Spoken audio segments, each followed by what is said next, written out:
मलोया जो 4 मंजिली फ्लैट है, यहाँ की कुछ समस्याएं हैं। कुछ बुजुर्ग हमारे साथ हैं।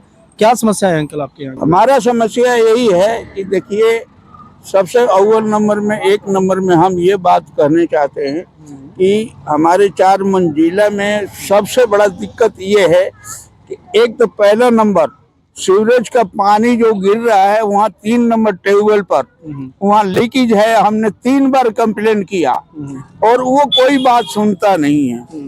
ठीक है कि नहीं?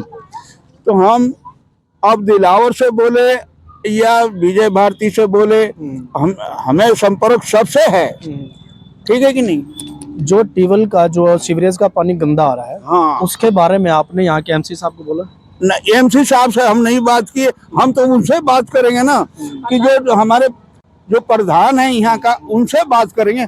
हम एमसी साहब से क्या बात करने जाएंगे? जो आपके यहाँ का जो पार्षद है उसकी बात कर रहे हैं? हाँ, तो वही हम दिलावर से बात कर रहे हैं। मैं दिलावर जी की बात कर रहा हूँ। हाँ, आपने आप मिले उनको बहुत बताइए? नहीं, दिलावर जी से बात नहीं की, हमने ट्यूबवेल पर बात किया। आपने जब एमसी साहब को, यहाँ के जो पार्षद हैं, उनको आपने कंप्लेंट दी नहीं है, तो कंप्लेंट कैसे खत्म होगी?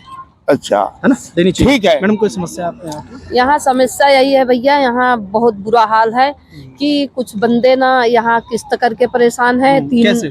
कुछ बंदे को यहाँ 800 में दे दिए हैं मकान, और वही मकान एक ही है, सेम है। उधर वाले को 800 दिए, बीच वाले को इधर वाले जितनी कॉलोनी है सबको 3000 में दिए। वहाँ पर हमारी किस्त 3000 का मौजूद 250 रुपए 2 साल में बढ़ा रहे हैं। जिसका 800 किस्त है उनको मतलब 100 रुपए 5 साल में बढ़ाया जा रहा है। और उसके बावजूद भी यहाँ धी बेटी बाहर निकलना बहुत औखा। और इसके अलावा क्या समस्या है? अब इसके अलावा यही है कि यहाँ पे हमें कमरा तो मिला, सेफ नहीं है भैया। आप क्या बताऊं? तो बहुत सारी समस्याएं हैं यहाँ पे, चाहे वो किश्तों को लेकर हो और चाहे वो सीवरेज के पानी के, एक सेकंड अंकल जी, चाहे वो किश्तों को लेकर हो, चाहे वो सीवरेज के पानी को लेकर हो। जितने भी 4 मंजिली क्वार्टर यहाँ गरीब लोगों को दिए गए हैं, उन क्वार्टरों में शायद प्रशासन ये समझता है कि बहुत अमीर आदमी रहते हैं, लेकिन उन अमीर आदमियों को प्रशासन सिर्फ ये 4x4 के फ्लैट देकर भूल चुके हैं। सिर्फ वोट लेनी होती है तब यहाँ पे एमसी है या पार्षद है या इलेक्शनों के माहौल में यहाँ पे राजनेता घूमते हैं, लेकिन इन लोगों की समस्या सुनने के लिए कोई नहीं पहुँचता। और मैडम, इसके अलावा और क्या समस्या है आपके यहाँ? जैसे आपने अभी कुछ बता रहे थे आप कि धी बेटी का निकलना बड़ा मुश्किल है। पत्ती बिक रहा है, खुले आम कुत्ता टीका लगा रहे हैं लोग, चिट्टा पी रहे हैं, चोरी घुस के कर ले रहे हैं जनानियों। पुलिस प्रशासन की कोई कार्रवाई यहाँ पे?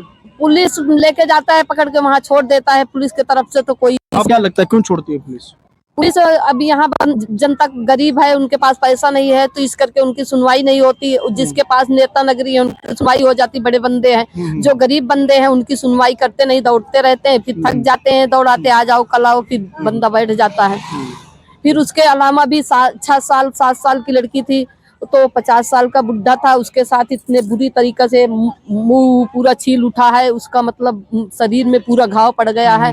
तो अभी वो 50 साल के व्यक्ति ने 6 साल की बच्ची के साथ बलात्कार किया है। अभी कल अरेस्ट हो गया, मगर कल अरेस्ट हुए हैं। हाँ, तो ये जो बच्ची मैं इसके बारे में अब क्या बोलूं, क्योंकि जो हमारे समाज में हमारे आसपास कुछ ऐसे लोग रहते हैं, ऐसे दरिंदे रहते हैं जो 6 साल की बच्ची को भी ये नहीं समझते कि वो छोटी बच्ची है। उस छोटी बच्ची के साथ वो ऐसे लोगों को तो फांसी दे देनी चाहिए जो ऐसी छोटी बच्चियों के साथ ऐसा करते हैं। हम कह रहे हैं कि ऐसे जो दरिंदे हैं, वो सरकार के घर में कितनी राशन है जो बैठा कर वो खिला रहा है, उसे खिलाने से पहले उसकी एक हाथ बाजू काट लो, एक पैर काट लो, कि उसको पता लगे कि हाँ, ये बिल्कुल सही बात है अंकल जी की, बिल्कुल सही बात है कि सरकार जो उनको राशन खिलाती है अगर अंदर कर देते हैं तो, लेकिन वो अंदर भी तो राशन खाते हैं, सरकार के ऊपर बोझ बनते हैं। तो अंकल जी का कहना है कि उनको मार दिया जाए, फांसी दे दी जाए जो ऐसी बच्चियों के साथ ऐसी घिनौनी हरकत करते हैं। तो मैं अजमेर सिंह, वीर भारत समाचार से, नमस्कार।